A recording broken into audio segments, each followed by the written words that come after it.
transition pour aller donc justement voir ce qui se passe en Russie. Alors, état de lieu en Russie, depuis le début de cette semaine, mais surtout hier aujourd'hui, Jonathan Batangani.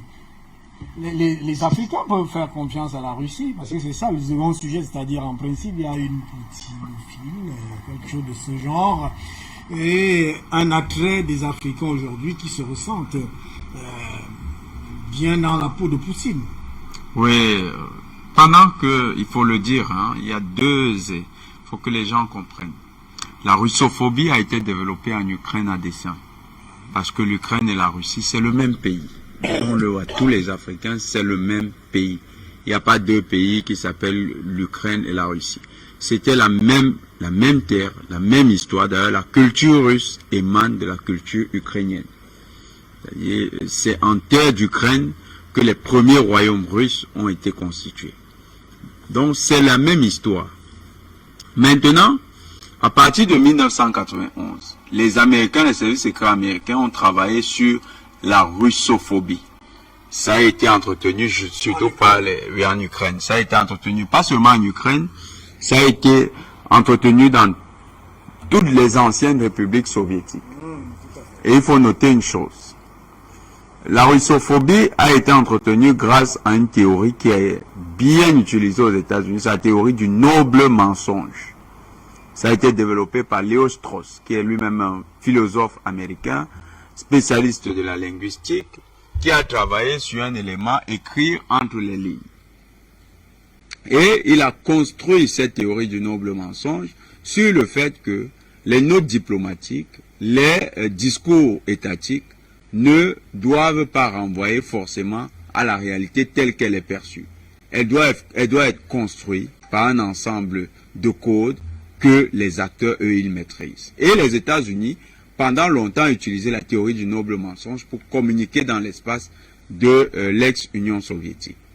Grâce à la théorie du noble mensonge, donc, on a développé un ensemble d'acteurs, on a mis en exergue un ensemble d'acteurs qui sont devenus les égéries de ce qu'ils appellent, entre guillemets, la démocratie, mais en fait, c'était des russophobes affirmés qui étaient détectés dans la population, qui ont disséminé à dose progressive cette russophobie aux grandes dames et surtout en faisant la publicité de ce qui venait d'Occident. Donc depuis 1991, la Russie est victime d'une russophobie dans son espace. Eh bien, je vais vous montrer à quel point c'est en train de prendre de l'ampleur.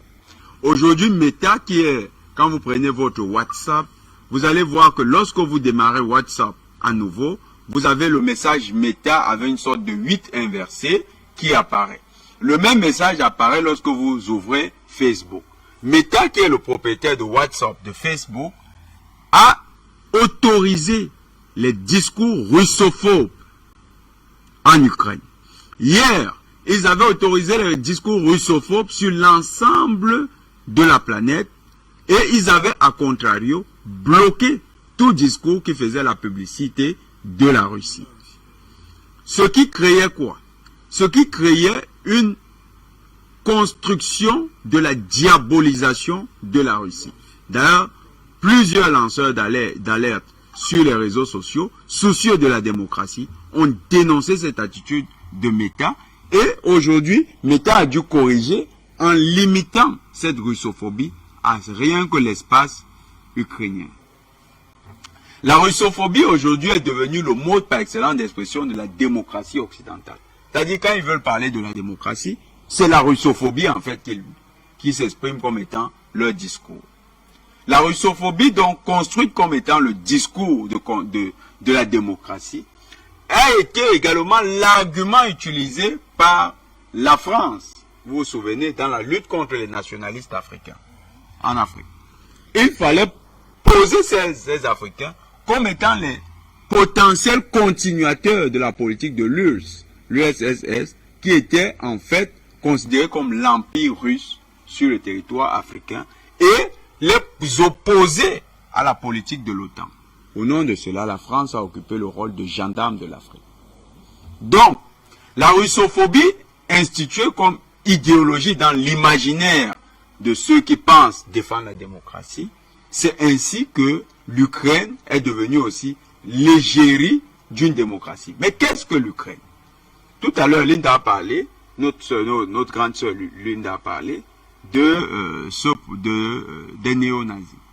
Il faut noter que la porte-parole du ministère des Affaires étrangères canadien est elle-même fille d'un nazi.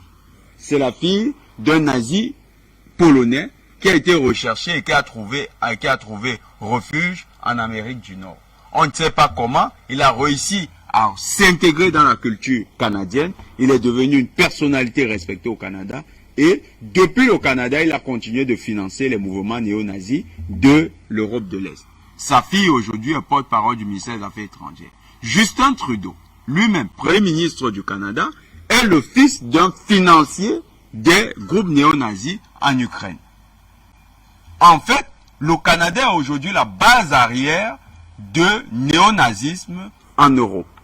Et c'est à partir du Canada, vous savez que les forces d'élite, les forces spéciales canadiennes ont formé les membres du bataillon Azov. Azov qui est en fait la force néo-nazie qui est présente sur le territoire de l'Ukraine. Donc il y a un lien aujourd'hui entre l'OTAN et les néo-nazis. On se pose donc la question, comment est-ce que s'est construit ce rapport au néo-nazisme? Mais qu'est-ce que le nazisme? Le nazisme, c'est l'exaltation d'une identité nationale. C'est pourquoi les groupes néo-nazis sont généralement proches de l'extrême droite. En fait, il se trouve que pour combattre l'URSS, il avait fallu créer une exaltation, une exacerbation de l'embellie de l'identité nationale des micronations qui constituaient la grande Union soviétique. Et sur la base de ça, les services secrets américains ont financé un ensemble de structures qui sont en fait des structures à caractère nazi, des continuités nazies pour déstabiliser l'URSS. Le cas de l'Ukraine aujourd'hui nous montre que, en fait, les États-Unis ne sont pas le défenseur de la démocratie. Ils sont devenus, de fil en aiguille, le défenseur du nazisme dans le monde. C'est pourquoi la sensibilité que vous avez demandée, cette sensibilité du peuple africain vis-à-vis de Vladimir Poutine, n'est pas seulement une sensibilité liée à nos enjeux de libération, c'est une sensibilité liée au danger que court la planète. Ce danger, c'est quoi? 1991. Intervention, c'était quoi? Tempête du désert, opération Tempête du désert en Irak. 2003. Opération factice, sur la base de preuves factices, en Irak encore. 2011, on a eu la Côte d'Ivoire, la Libye. 2013, 2014, la Syrie. Tous ces territoires, quand vous faites l'analyse, c'était sur la base de velléités impérialistes. Aucune véritable raison. Mais si on doit continuer, 2014, la naissance du Boko Haram dans le golfe de Guinée. 2013, la naissance des fameux djihadistes dans le Sahel. Tout ceci lié à l'expansionnisme de l'OTAN. En fait, les nations africaines ne voient pas seulement en Vladimir Poutine, celui qui a la capacité de tenir tête aux États-Unis. Depuis le moment où il s'est mis aux côtés des Africains pour libérer les Africains des menaces terroristes qui pesaient sur eux, ils ont vu en Vladimir Poutine un libérateur. Vladimir Poutine est aujourd'hui considéré comme l'ultime rempart du monde véritablement libre. Parce qu'à contrario, qu'est-ce qu'on a? On a les populations occidentales, prisonnières des médias mensonges, qui leur disent que la Covid-19, c'est une maladie tellement terrible et que pour s'en prémunir, il faut avoir 4 doses d'un vaccin. J'annonce là ce que Jean Castex a annoncé ce soir. Il dit qu'il faut la 4e dose pour prévenir contre la 6e vague de coronavirus. Entre-temps, il faut noter que pendant qu'il y avait la guerre en Ukraine, pendant qu'il y avait l'opération militaire spéciale russe en Ukraine, à un moment, les médias ne parlaient plus de Covid-19 en France. D'ailleurs, le même Jean Castex avait annoncé l'annulation du passe vaccinal d'ici le 14 mars. Vous notez que ces médias mensonges qui ont construit l'image d'un Vladimir Poutine, incarnation du diable universel, sont en fait dans un jeu de manipulation des consciences et qui ne prennent plus qu'en Occident. Aujourd'hui, Vladimir Poutine est vécu comme... Les Africains ne le voient plus comme ça. Les Africains n'ont pas cru à la théorie de Ghebreyesus que nous allons mourir de Covid-19. Ils ont cru à nos Goulbetara. Quand on dit Goulbetara, vous comprenez, c'était les remèdes de grand-mère, les recettes de grand-mère qui nous ont permis de lutter contre la Covid. Les Africains voient en Poutine que les Occidentaux diabolisent un libérateur qui nous a permis de nous éviter le sort de l'Irak, de la Syrie, de la Côte d'Ivoire, de la Libye et j'en passe. Parce qu'il y a plusieurs cas. Merci à vous. Alors, Yamtimba, les forces de défense, l'état-major russe a actualisé justement ces informations sur la guerre. On a pratiquement 79, au total, je veux prendre le chiffre le plus global, 79 sites ukrainiens donc détruits, pratiquement 3593 objets détruits donc en Ukraine, 126 drones, 1159 chars. C'est quand même des choses qu'on n'écoute pas au niveau des médias mainstream, alors que c'est pratiquement des éléments officiels détenus au Kremlin. Ils vous ont quand même dit qu'ils avaient déjà tué 9500 soldats russes. Est-ce qu'ils invitaient les mamans des soldats russes à venir ramasser les corps de leurs fils? Enfin, soyons sérieux. Je refuse ce piège occidental qui consiste à vouloir faire de nous soit des pro-guerre, soit des anti-guerre. Le monde est beaucoup plus complexe que cela. Il ne peut pas se limiter à dire oui, nous célébrons la victoire ou disons l'opération militaire russe ou nous ne la célébrons pas. Je crois que nous autres en Afrique, nous devons éviter de tomber dans le piège du simplisme et du manichéisme occidental qui consiste à dire soit vous êtes avec nous, si vous n'êtes pas avec nous, vous êtes contre nous. Mais qui vous a dit que être contre vous, c'est être, ne pas être avec vous, c'est être forcément contre vous? Qui vous a dit que être contre vous est la panacée? Le monde est beaucoup plus complexe que ça. Qui vous dit même que le fait que vous criez à corps et à cri et partout sur la planète que vous avez raison, vous donne nécessairement raison. C'est pas parce que vous avez répété 1 milliard de fois que 1 plus 0 égale 2, écoutez, ça ne changera rien, c'est faux. Donc, je pense qu'en réalité, lorsque nous écoutons tout cela vu d'ici en Afrique, la question que nous nous posons, c'est pourquoi est-ce que de manière systématique, la communication en Occident est toujours macabre? Systématiquement. Le monde ne peut pas vivre dans un stress aussi intense et permanent, et toujours permanent, qui consiste à matraquer les gens avec de mauvaises nouvelles.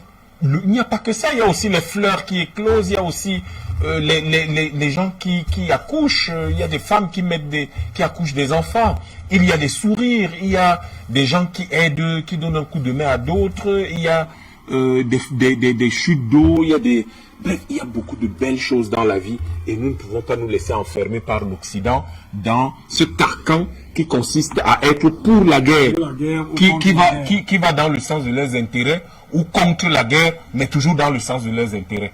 Ce que vous dites est très vrai. Et je voulais juste tout simplement donner un bilan qui ne peut pas ressortir, en fait, que les gens n'arrivent pas à citer, c'est-à-dire 79 sites militaires ukrainiens abattus, détruits, pratiquement 3593 objets, en fait, cibles atteintes, donc 61 hélicoptères, 126 drones, 1559 chars et véhicules blindés, 118 lance-roquettes multiples, 436 pièces d'artillerie. En fait, je le mets comme ça là parce que c'est le point fait au Kremlin que justement les autres n'en parlent même pas, c'est-à-dire c'est la diabolisation qui est là, c'est que l'Ukraine est en train de résister et puis c'est l'industrie de la guerre qui va continuer. Mais bien sûr, parce que c'est pour ça, en fait, j'allais continuer en disant,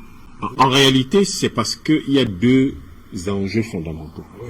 Le premier enjeu, c'est de dire toujours, c'est pour ça que j'étais sur leurs intérêts. Tout à fait. Le premier enjeu de cette communication, c'est de continuer à faire tourner ce que le président Eisenhower avait appelé le complexe militaro-industriel. Tout à fait. Et donc, tant qu'il tourne et que il permet dans son environnement, dans son écosystème, de tirer vers le haut un certain nombre d'industries qui alimentent donc les comptes bancaires de ceux qui ont structuré le monde actuel tel qu'il fonctionne aujourd'hui, eh bien, ça leur va.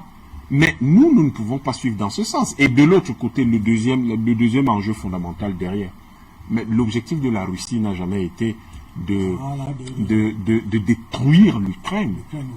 Lorsque Sergei Lavrov parlait l'année dernière de ne jamais détruire l'ADN des civilisations, il ne viendra jamais à l'esprit des Russes de devenir incohérent et d'aller détruire l'Ukraine qui est l'ADN de leur civilisation, puisque la civilisation russe part de Kiev.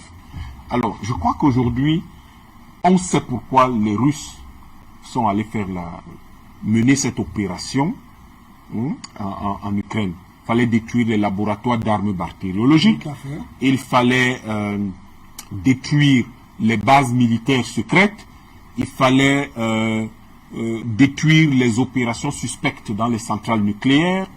Il fallait s'assurer que le mouvement nazi qui prend de l'ampleur aux États-Unis, au Canada et même dans tout le reste de l'Europe, que ce mouvement-là, ce qui était en quelque sorte son visage, c'est-à-dire que son visage le plus monstrueux, celui des exécutions et des tueries dans le Donbass et le Lugansk, que ce mouvement-là soit tout simplement maîtrisé. Et en langage militaire, quand on dit maîtriser, ça veut dire qu'on y met fin. Donc,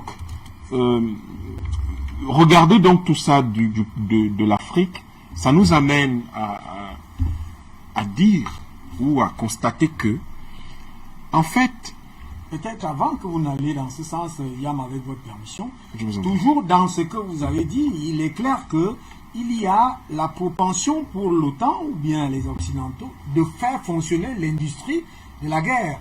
Parce qu'aujourd'hui, par exemple, la Russie avertit la livraison des armes américaines et disant que toute livraison sera ciblée. Ben écoutez, il y a le fait... Daniel Mitterrand disait qu'il y a deux industries. Il y a les industries de la guerre et les industries de la paix. Et que malheureusement, les industries, même celles qui sont celles de l'alimentation, très souvent, en réalité, en leur cœur se cache l'industrie de la guerre. Parce que si on veut s'assurer que vous êtes toujours dans une santé mitigée, eh bien, c'est une industrie de la guerre. On ne vous alimente pas, on vous crée une sorte de demi-vie. Donc, maintenant pour les Africains, les Russes comprennent cela très bien. Ils comprennent très bien cela et ils ont anticipé sur un certain nombre de choses et je pense que différents scénarios ont été mis en place. Pour nous autres, les ont été mis en place et c'est pour ça qu'ils disent qu'il y a des lignes rouges qu'on ne peut pas se permettre de franchir. Vous ne pouvez pas, je suis quand même étonné de constater que l'OTAN où les États-Unis peuvent promettre des avions de chasse à l'Ukraine alors que l'Ukraine n'a plus d'aéroport. Je ne sais pas où est-ce que ça va atterrir d'aéroport militaire, je ne sais pas où ça va atterrir. Je suis surpris qu'on promette des munitions comme le pack que la Finlande, je crois, ou je ne sais pas quel pays a envoyé, mais ou l'Espagne, des choses comme ça. Vous envoyez des munitions à un pays qui n'a plus de camp militaire, puisque tout ça a été mis sous contrôle. Donc, je crois que c'est dommage, hein? C'est-à-dire que le point de vue de l'Africain sur cette opération militaire, c'est que c'est dommage, une telle violence n'avait pas lieu d'être, on aurait pu anticiper depuis 2014, après Minsk, et y mettre fin. les Africains ont horreur de la guerre. Ils ont horreur de la violence. Ils ont horreur de ce type de situation parce que la première valeur de la triptyque fondamentale des Africains, c'est vie. Dans la triptyque vie, force, santé. Et lorsque la vie est détruite, quelle qu'elle soit, eh bien, cela attriste les Africains. Mais les Africains peuvent aussi comprendre qu'à certains moments, il peut survenir ce type d'opération dans le cours de l'histoire, lorsque certains partenaires, malheureusement, n'écoutent pas ou ne prennent pas la bonne mesure de la situation dans laquelle on se trouve dans une relation, dans la relation qui lie deux pôles. Je crois qu'aujourd'hui, ce qui se passe, c'est que lorsque les Africains ont compris pourquoi la Russie s'est rendue en Ukraine, ils se disent manifestement la Russie reste le dernier rempart d'une possibilité d'indépendance et de souveraineté des pays qui sont dominés à travers le monde.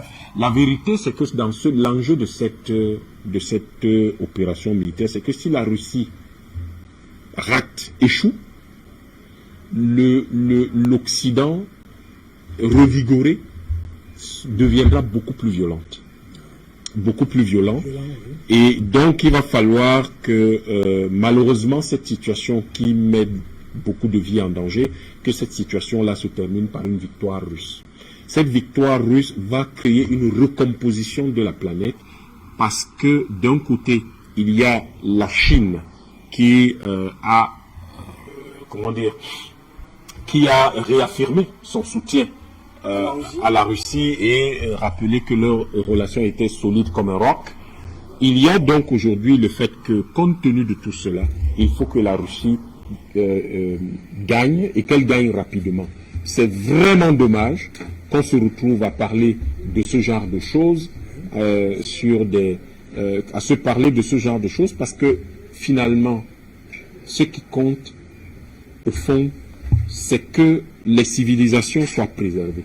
Pour nous qui avons subi la destruction de nos civilisations, il y a là quelque chose qui nous interpelle fondamentalement, à savoir qu'il est possible aujourd'hui de restaurer les civilisations et de préserver leur ADN.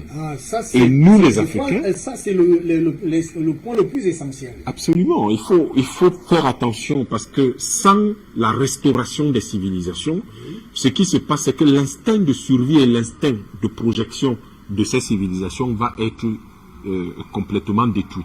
Et si vous les détruisez, vous détruisez non seulement, vous détruisez l'humanité tout entière. Et l'Afrique, qui a beaucoup de restauration à faire, s'organisera pour que soit restauré effectivement son espace culturel et civilisationnel très rapidement. Mais il y a également quelque chose que nous les Africains nous regardons, on se dit, mais particulièrement dans nos pays d'Afrique francophone, on se dit c'est quand même curieux. Lorsque vous vous souvenez de tout le ramdam que Bolloré a fait au Cameroun, relativement au port de Douala, vous vous demandez, mais c'est le même Occident qui saisit, qui gèle les avoirs des investisseurs. Alors, quel est le message que les Occidentaux envoient, eux qui sont tout le temps en train de rappeler que les investissements ne sont pas sécurisés dans les pays africains?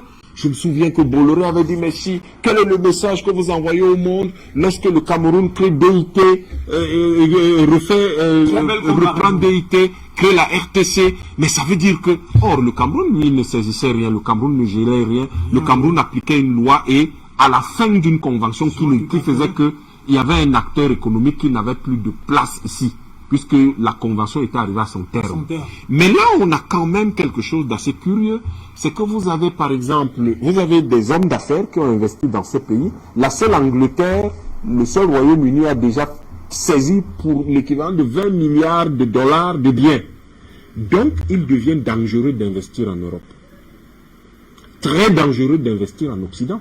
Si vous y investissez à tout moment, parce qu'ils seront alignés sur un de leurs amis imaginaires ou de l'un de leurs amis bizarres, ils vont vous saisir vos biens. Je crois que cela va attirer... Qu'est-ce qui les autorise de les saisir? Mais rien n'autorise légitimement ces gens-là. Et vous avez vu que beaucoup de lois sont en train d'être revues qui n'existaient pas. Ça veut dire que légalement, ils n'avaient pas ce droit.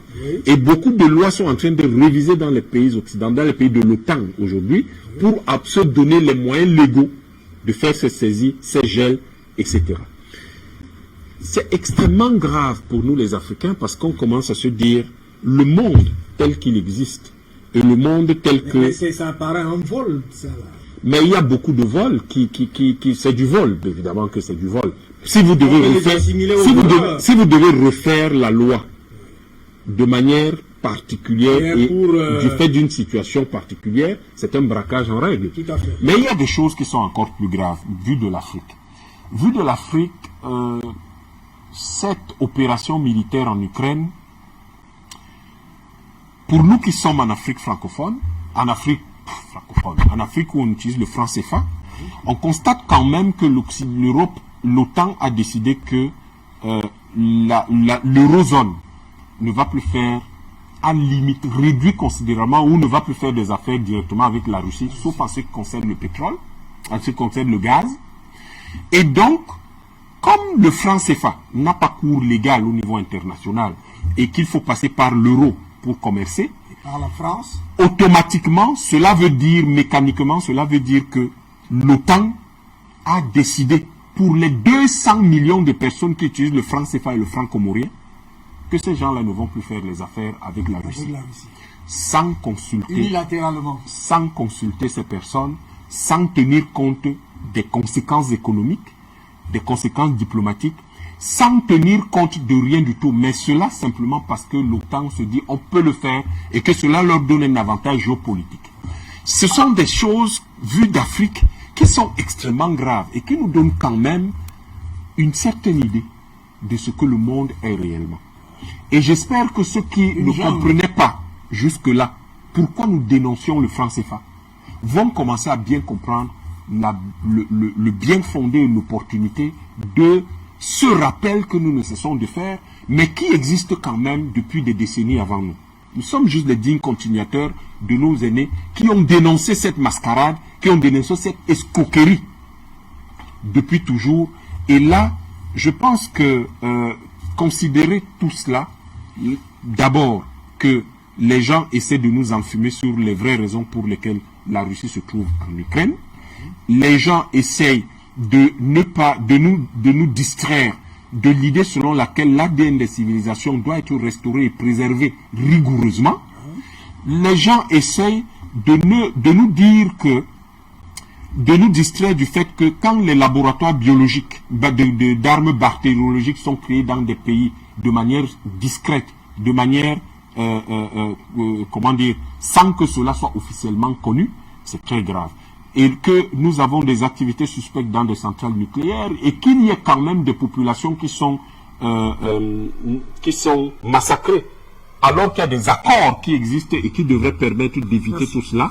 Ben, écoutez, il y a une chose, et qu'enfin, du fait de relations graves, terribles entre une monnaie nazie, qu'est donc le franc CFA, lié à une autre, vous comprenez que pour les Africains, quand Poutine parle de dénazification, les 200 millions de personnes qui utilisent le franc CFA et le franc commun, qui sont des monnaies nazies, eh bien, les gens, de façon rationnelle et de façon émotionnelle, c'est-à-dire que de manière totale, sont quand même portés à se dire, mais ce monsieur a un discours qui est cohérent. Merci. Et un discours qui nous apporte un certain espoir. Merci. Alors, très rapidement, Linda Larbahu, Nestor Poulassé, Luc Michel avait déjà fait le cadrage au départ, les balises. Linda Larbahu, en 2 minutes chacun d'entre vous.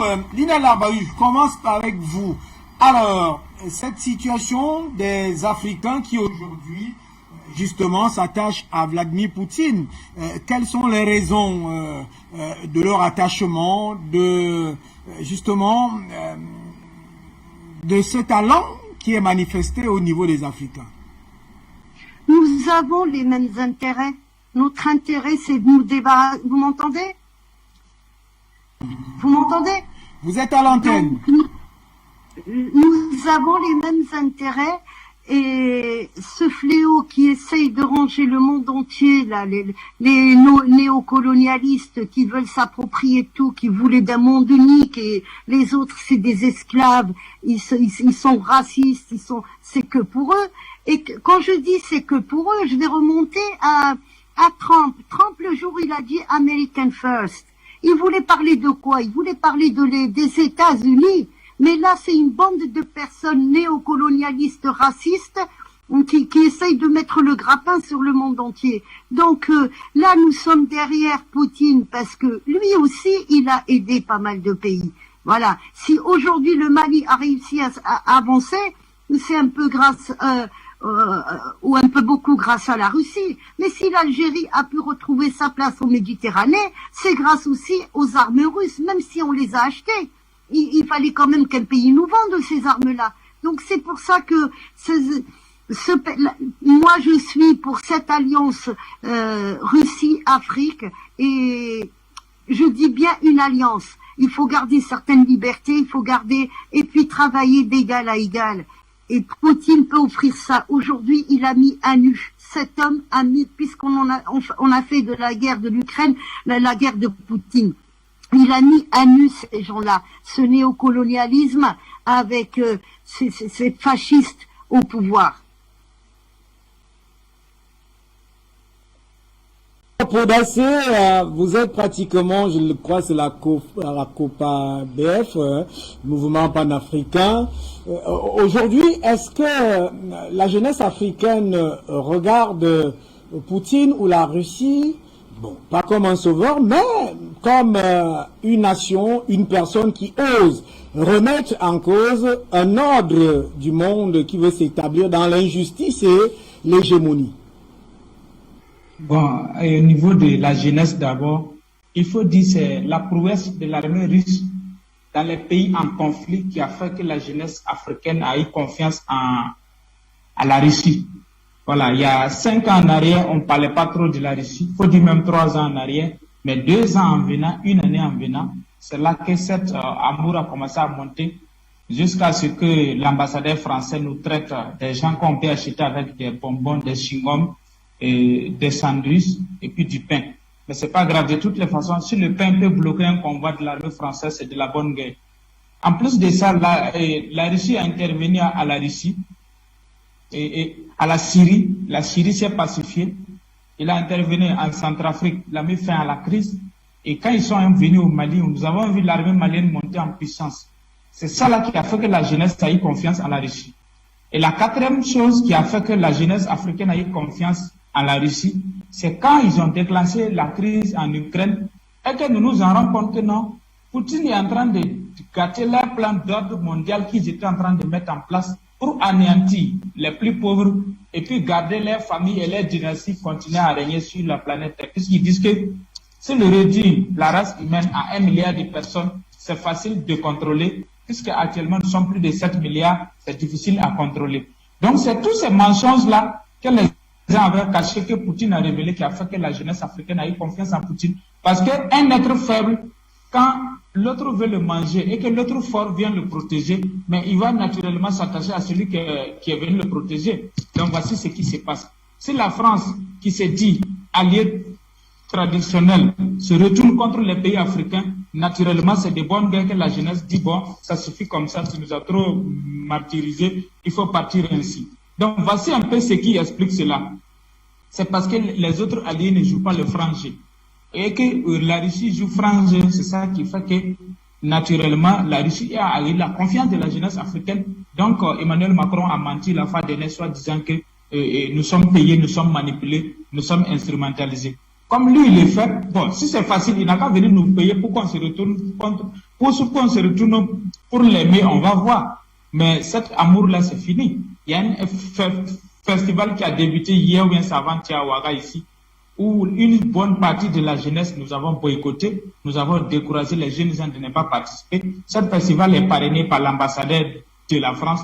Tout ça, ils sont en train de faire je dois à la jeunesse africaine, burkinabé en particulier. Mais nous autres qui sommes lucides, nous avons dit, même si vous donnez 1 milliard à chaque jeune aujourd'hui, nous n'avons pas besoin. Voilà. Ce que nous voulons, c'est notre indépendance, notre dignité, notre liberté. Ce que Touré a dit en son temps, mieux vaut être libre dans la pauvreté que d'être esclave dans la richesse. Donc nous préférons notre indépendance, notre liberté que d'être esclave. Merci.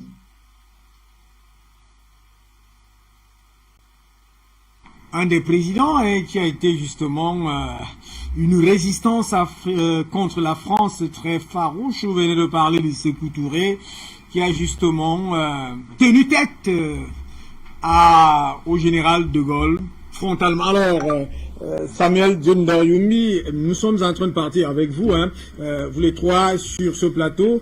Vous allez vous diviser pratiquement, non, je vais vous faire diviser, hein, faire une division très égale, c'est-à-dire que chacun a 2 minutes, on s'en va. D'abord, Samuel John Doriumi, Poutine aujourd'hui est une vitrine, un miroir pour la jeunesse africaine. Exactement.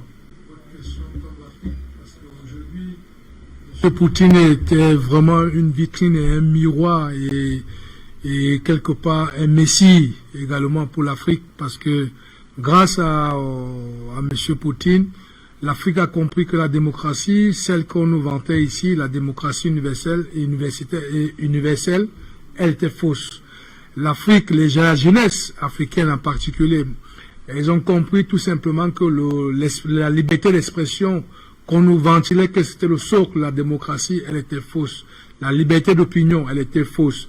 Et le respect des accords sur les droits internationaux, elle était fausse. Aujourd'hui, voici l'effet Poutine qui vient quelque part donner à la jeunesse panafricaine, africaine, d'avoir une lisibilité et une visibilité sur le monde réel de ce qu'on nous a souvent mis dans la tête et ce que nous voyons aujourd'hui. Nous comprenons que Poutine est vraiment un messie en ce début du XXIe siècle pour pouvoir donner l'opportunité aux Africains que nous sommes aujourd'hui de savoir. L'exemple la plus récente, c'est ce que les Européens sont arrivés dans le désert du Sahel. En 9 ans, ils n'ont rien foutu. Ils veulent se redéployer, chose qui est impossible, et que la jeunesse a pris conscience que ce redéploiement ne se fera plus. Ils n'ont qu'un seul chemin, rentrer dans leur campagne. Tout ça, c'est grâce à Poutine. Aujourd'hui, la jeunesse, nous sommes tellement fiers de savoir, de soutenir la détermination de ce grand chef d'État, de ce grand leader de ce pays, la Russie, de ce qu'il est en train de faire en Ukraine, tout simplement parce que ce qu'il fait, les bénéficiaires, c'est l'Afrique, c'est nous la jeunesse. Voilà pourquoi toute la jeunesse africaine aujourd'hui se range derrière la vision telle que M. Poutine est en train de redonner l'espoir à un grand, tout un continent. Nous avions vu que ce n'est pas seulement les populations, même les États africains ont démontré carrément au dernier Conseil des Nations Unies en s'abstenant, chose qui n'a jamais été. Nous n'avions pas vu ça depuis 60 ans, que les États africains pouvaient s'abstenir pour qui ont brillé tout simplement par leur absence. Et là, nous nous rendons compte tout simplement que l'effet Poutine est ancré dans les mœurs africaines en ce début du XXIe siècle. Ça veut dire, même les chefs d'État se sentent quelque part aujourd'hui libres et libérés, parce que c'est ce qu'on avait souvent voulu attendre, que Kadhafi appuie ce fanion pour sortir toute l'Afrique dans ces précarés. On a abattu Kadhafi. Mais aujourd'hui, nous nous rendons compte que les chefs d'État se sont dit, heureusement c'est un pays puissant, avec un homme puissant, un leader puissant, qui vient pour montrer de tous ses effets dissuasifs, de sa compétence, de son leadership. Alors nous devons nous comprendre quelque part libérés. Et nous devions soutenir l'action qu'il fait, pas l'action de guerre, non, mais l'action de liberté qu'il est en train de vouloir nous octroyer indirectement par rapport au conflit qui se passe et sur sa prise de décision. Parce que Poutine a si bien dit, ce que je fais, c'est pour remettre à l'humanité ce que d'autres l'ont volé. Donc je n'accepterai plus n'importe quoi, et je ne suis pas celui-là qu'on viendra me dicter ce qu'on nous a jamais dicté, donc nous n'accepterons pas. Donc l'Afrique aussi, elle est en train de se mettre en même phase que nous n'accepterons plus rien venant de l'Occident. Merci Jonathan Batangene. Alors vous avez beaucoup dit sur cette affaire. D'ailleurs, je suis revenu en principe sur certains éléments officiels.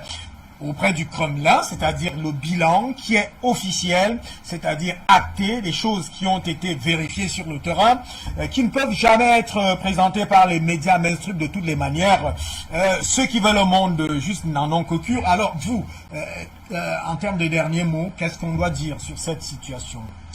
Les Russes sont en train de mener à bien, on parle bien d'une opération militaire spéciale en Russie, on ne parle pas de guerre en Ukraine, parce que les mensonges de l'OTAN, c'est de dire que la Russie veut assujettir, mener une invasion sur l'Ukraine. Non, il y a des opérations militaires, il y a une opération militaire spéciale en cours en Ukraine, détruire un ensemble d'éléments néfastes qui sont en Ukraine, des laboratoires de recherche biologique à caractère militaire, détruire les infrastructures militaires menaçant la Fédération de Russie et bien sûr sécuriser les républiques du Donbass et surtout reconnaître le statut, faire reconnaître le statut de la Crimée.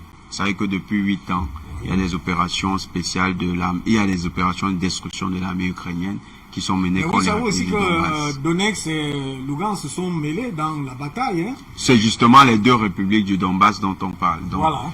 Luhansk et Donetsk. Donc aujourd'hui, ces deux républiques sont carrément montées en offensive. Quand nous parlons de la prise de Mariupol, c'est justement parce que les forces de Donetsk et de Luhansk ont réussi à rentrer dans la ville de Mariupol et les forces russes sont en train de joindre ces forces-là. Donc la ville de Mariupol est tombée sous contrôle russe. Bon, maintenant, ce qu'on peut retenir, nous, Africains, c'est que la victoire des Russes n'est pas une victoire sur l'Ukraine.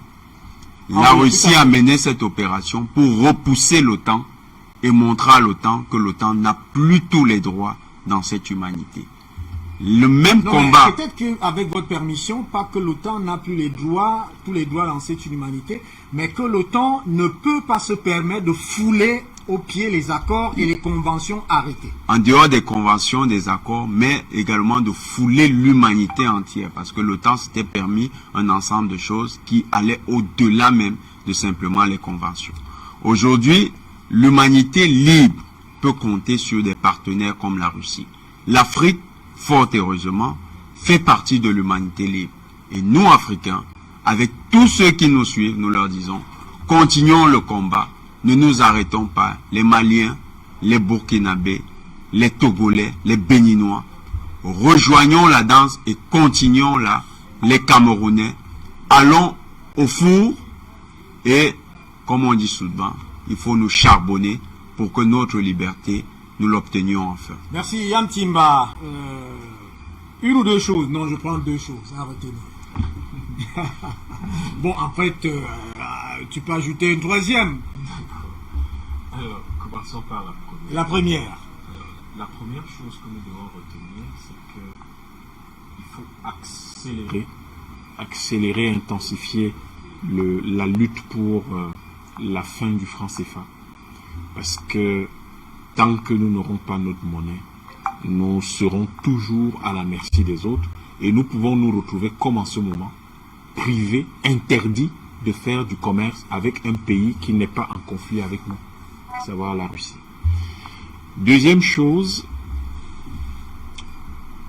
nous devons nous assurer que le monde tel qu'il existe aujourd'hui doit devenir un monde qui préserve les civilisations. Les civilisations ne sont pas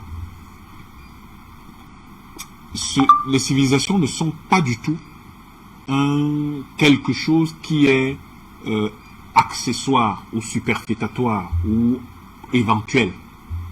C'est notre trajectoire historique et il faut savoir préserver les trajectoires historiques de tous les peuples.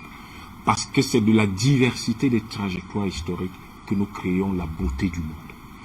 La troisième chose, c'est un message aux Français.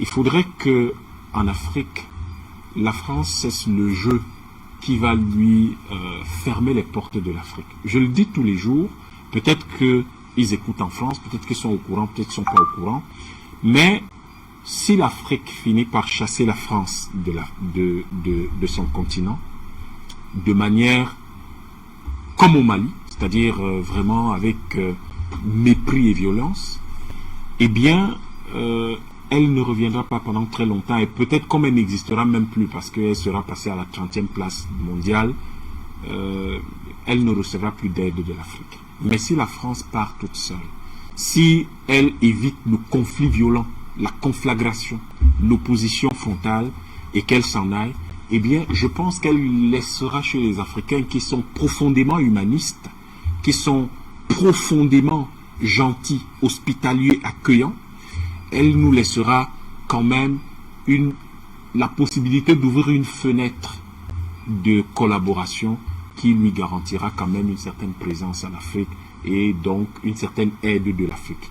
Mais si ce n'est pas le cas, quand elle partira, l'Afrique lui fermera les portes et je peux assurer à la France que sans l'Afrique, et elle le sait d'ailleurs, elle ne vivra pas. Parce que si l'Afrique la chasse, elle ne sera plus ni à La Réunion, ni dans les Antilles, ni en Nouvelle-Calédonie, elle sera plus nulle part. Et si elle ne sera plus nulle part, elle n'est pas capable de vivre par elle-même. Donc, au bout du compte, retenons une chose qui est simple. Africains, parce que c'est vous qui êtes important, nous devons mettre fin au franc CFA. Il n'y a aucune raison qu'un pays aussi important, puissant, sérieux comme la Russie, nous sommes privés de faire du commerce avec lui parce que l'Europe a décidé, l'OTAN et l'Europe ont décidé que eux, via l'euro, ne veulent plus faire les affaires avec la Russie. Il faut arrêter ça. Et il faut que nous puissions lier, repenser tous nos systèmes financiers avec des liens avec la CIPS, avec la SPSF, avec le PAPS africain, pour que nous puissions rapidement, partout, avec tout le monde dans le monde, être capables de faire des transactions en minutes, non pas en jours comme avec SWIFT, mais en quelques minutes, comme le fait le système chinois, 15 minutes. Voilà ce que je pourrais vous dire. Et je pense que le soutien des Africains, que ce qu'on appelle soutien des Africains à l'endroit de la Russie, est beaucoup plus de soutien des Africains au respect des civilisations et des êtres humains. Merci à William Timba pour cette belle conclusion qui va d'ailleurs qui alimente et radie ce que justement je voulais dire, c'est que en réalité le mensonge ne peut pas faire évoluer le monde. Les mensonges permanents sont loin de faire évoluer le monde. Le non-respect des conventions, des accords, des traités et autres, lorsqu'on veut faire usage de la force et se montrer que l'on est plus fort, cela ne peut pas faire évoluer le monde. Le monde est sorti de l'état de jungle et de nature. Il ne devrait plus être un espace où l'homme est un loup pour l'homme. Alors, l'organisation du traité de l'Atlantique Nord et tous ceux-là qui sont dans cet espace doivent savoir qu'obligatoirement, veut ou pas, le monde va aller dans une direction multipolaire, que cela les arrange ou que cela ne les arrange pas. Ils ne sont pas les créateurs du monde. Il y a un unique créateur. D'ailleurs, ils se sont tournés le dos vers cet unique créateur. S'il faut le dire ainsi, les LGBT, c'est tout simplement pour éliminer, éradiquer la race humaine. Nous ne pouvons pas l'assumer. C'est pour cela que Vladimir Poutine parle de l'ensauvagement du monde. Et il n'y a pas un seul Africain qui peut se tenir pour ensauvager le monde, l'Afrique étant le berceau de l'humanité. Madame, salut, monsieur, bonsoir.